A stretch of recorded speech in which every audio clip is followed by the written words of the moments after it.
छड्डियां ते ना उन्हें छड्डियां जदादा। अज भी मौका ना खलो जाओ। मैं तुहानू इतनी गल दस दिया, साढ़े वाल कोई आएगा सोच के आएगा।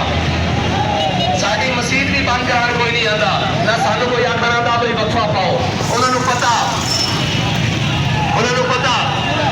कि ये सिर तो दे सकते, दीन नाल गद्दारी नहीं कर सकते।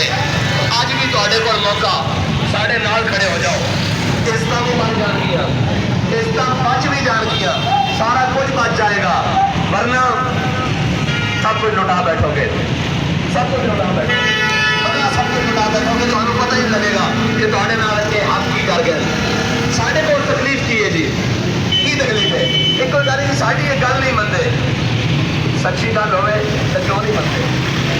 झूठ कौन मनता? कौम के